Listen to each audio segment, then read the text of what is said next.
Assalamualaikum warahmatullahi wabarakatuh. Kabajamtoota jaalatamtoota hordoftoota peejii kana jalatti argamtan akkasuma kabajamtoota sagalee kana dhageessan hundi keessan akkam jirtu baga nagaan jiraattan isiniin jedha. Egaa kabajamtoota jaalatamtoota keenya har'a seenaa tokko qabadhee isiniif dhiyaadheetiin jira. Seenaa nama tokko jechuudha. Egaa akkuma beekamu addunyaa kanarraa seenaan kan barreessu seenaa nama lamaati.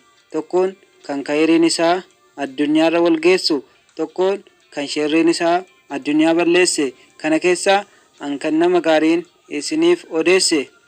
Egaa kabajamtoota jaalatamtoota keenya seenaan nama isiniif barreesse warra seenaa mootii Abbaa Jifaar Abbaa Goomaa nama jedhamu. Egaa mootii Abbaa Jifaar Abbaa Goomaa namni jedhamu jechuudha. Mootummaa kan bareedaa fi bara isaa keessatti namni waliigalteedhaan wal kabajaadhaan rakkoon tokko osoo hin argamin wajjin jiraatu ture. Isaanilleen uummata isaaniitiif kabajaa kan kennan, akka malee kan jaallatan, rakkoon tokko uummata isaaniirra gahu akka waan mataa isaaniirra gahetti kan laalanu turane. Egaa kabajamtoota jaalatamtoota keenya seenaa mootii Abbaa Jifaar seenessaanis barreeffamaanis kitaabaanis barreeffamee seeneffamee beektota bebeekamoodhaan darbeetiin jira. Egaan anillee beekumsa kiyya xiqqaa kanaan nan barreessaa nan seenessaa jedhee hoggan ka'uu barreesseen galmaan gahaa osoo hin taane haga beekumsa kiyyaa haga tokko isiniif qooda jechuu kiyya. Egaa amma kan isiniif odeessu seenaa mootummaa isaanii keessa darbe osoo hin taane seenaa hojii isaaniirraa haga tokko isiniif ibsa. Egaa kabajamtoota jaalatamtoota keenya Abbaa Jifaar Abbaa Goomaa jechuun nama Islaamaa, mootii Islaamaa bareedaa nama jaallatan turani. Egaa Abbaa Jifaar Abbaa Goomaa Saudi Arabiyaa keessatti mana ijaaruun isaanii ni yaadatama. Abbaan Jifaar mana tokko ijaaranii turani.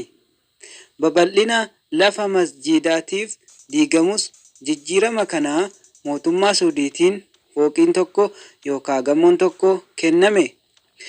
Imala hajjii gara Makkaa yoo deemnu carraa bakka boqonnaa argamuu danda'a yookaan maqaa isaaniitiin kan mogga'e gamoo hajjaajota biyya isaaniif yaadanii akka hojjetan himama.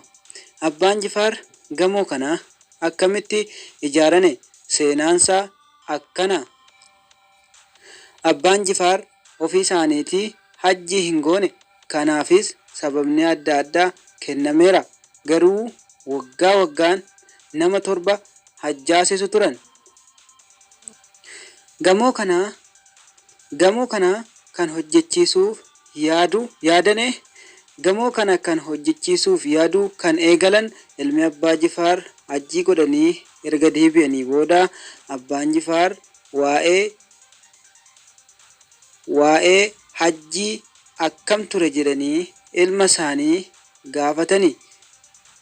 Ilmi isaaniis haala hajjiitii fi waan isaan mudate itti himani. Dhabiinsa mana boqonnaa nama biyya isaaniirra rakkoon akka gahe dhagahanii insha Allah mana namni itti boqotu nan ijaaraa jedhani. Egaan Abbaan Jifaar akkana wayita hawwan haasaa isaanii dhaggeeffataa namoonni turan ajaa'ibsiifatan.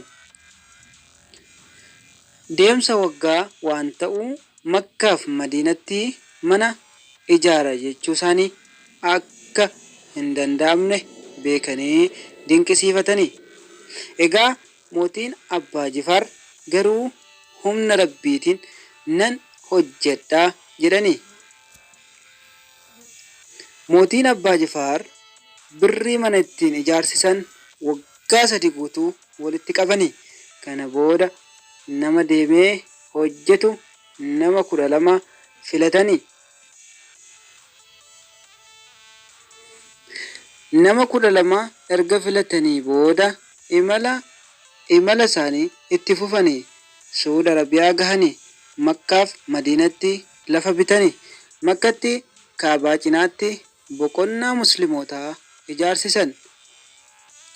akkasuma Madiinatti masjiida nabiyyi keenya sallallahu alaihi wasallam biratti lafa bitan irratti mana yeroof ijaarsisanii mana yeroof namni keessa boqotu jechuudha.